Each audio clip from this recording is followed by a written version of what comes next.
derive expression for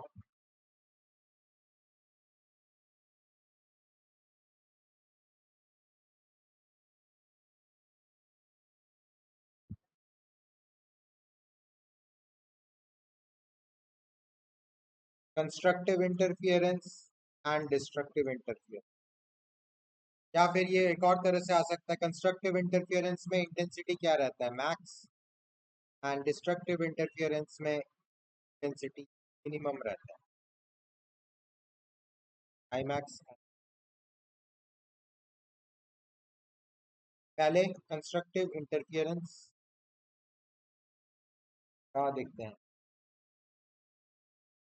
I R इसमें resultant intensity maximum होता है, हमको पता है।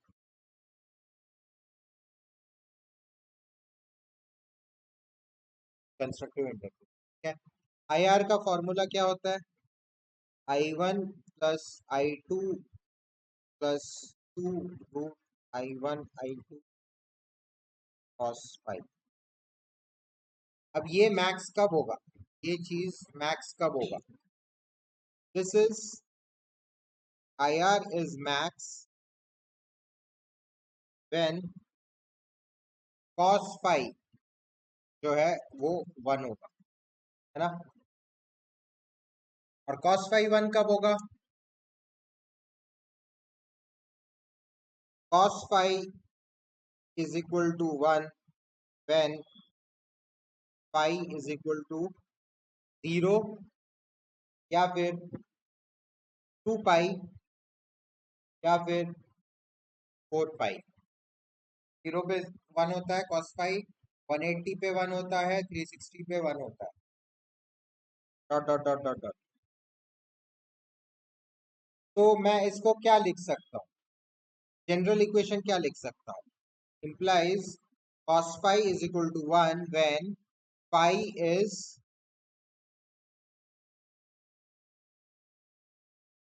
even multiple of phi।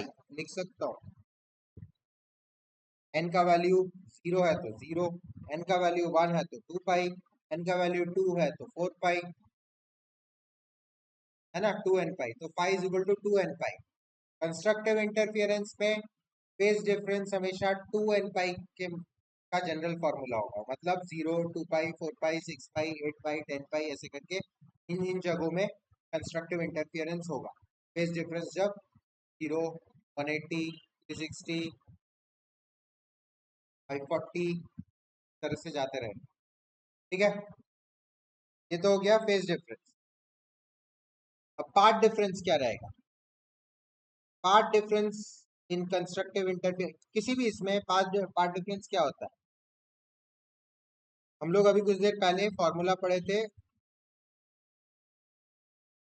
Phase difference equal to 2 pi by lambda path difference, ये पढ़े थे।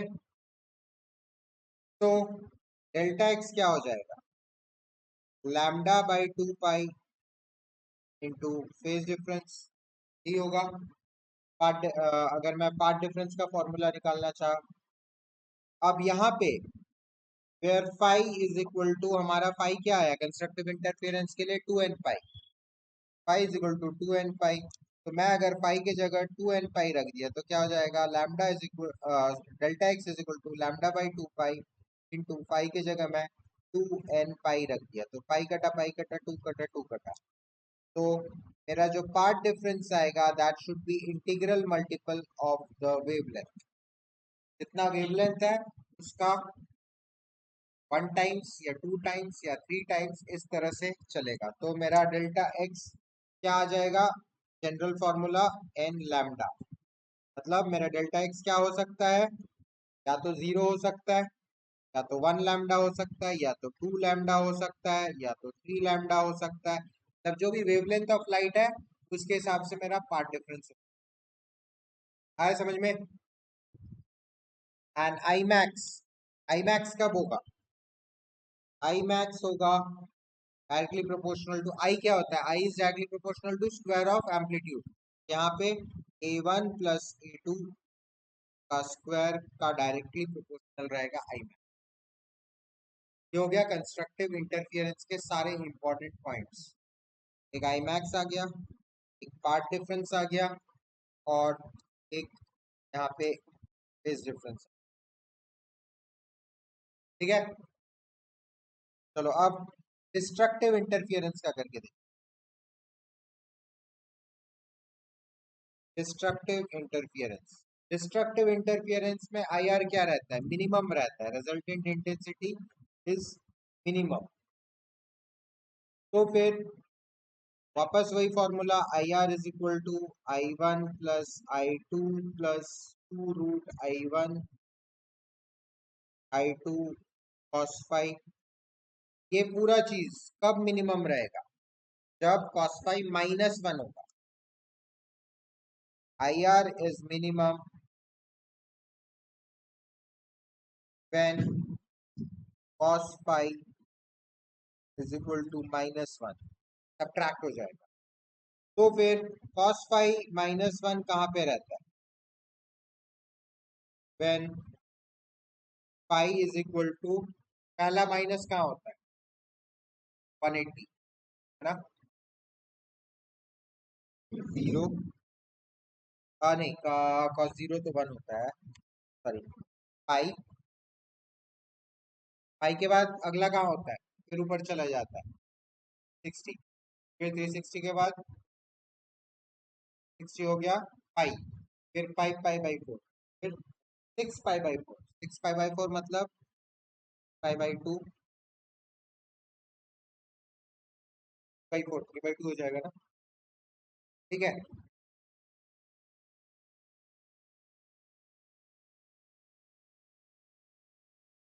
एक मिनट, हम लोग माइनस वन देख रहे हैं ना, रुक जाओ रुक जाओ। कॉस फाइव माइनस वन कहाँ कहाँ रहता है? पहला तो हो गया, जीरो से स्टार्ट किया, 90 पे जीरो हुआ, माइनस वन, ये हो गया 180 पे, तब पाई। फिर ऊपर गया, ये हो गया 3 पाई बाई टू, हाँ 3 पाई बाई टू कहाँ से होगा? ये 3 पाई बाई टू हो गया। उसके बाद ये हो गया 4 पाई बाई टू,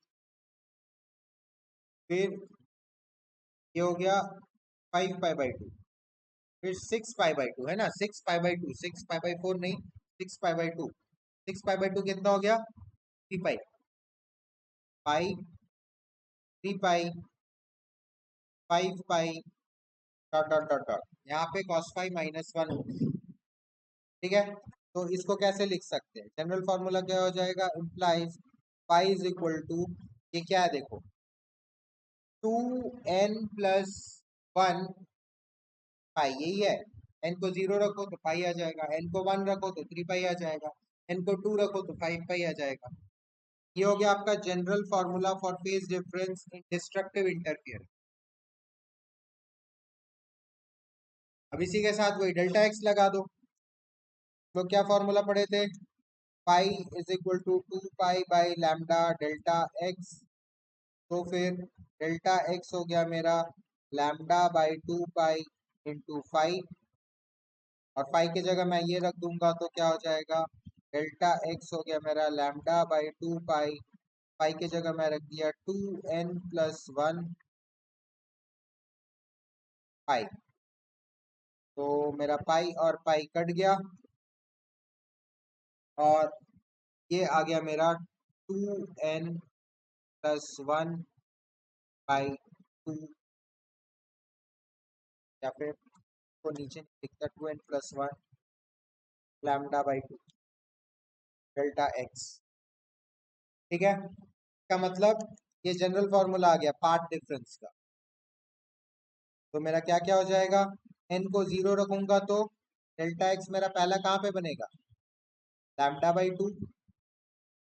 फिर n को वन रखूंगा तो x कहाँ बनेगा? 3 λ/2। फिर n को टू रखूंगा तो 5 λ/2। इस तरह से बनता रहेगा मेरा पार्ट डिफरेंस, जहाँ पे मेरा जो रिजल्टेंट इंटेंसिटी वो मिनिमम रहेगा, डार्क फ्रिंजेस बनेंगे, डिस्ट्रक्टिव इंटरफियरेंस होगा। और आई मिनिमम क्या हो जाएगा? I is directly proportional to square of amplitude. तो मिनिमम एम्पलीट्यूड कब आएगा? Directly proportional to square of A1 minus A2 का स्क्वायर, हो गया आई मिनिमम का फॉर्मूला। तो आई मैक्स बाई आई मिन आप निकाल लोगे। आया समझ में?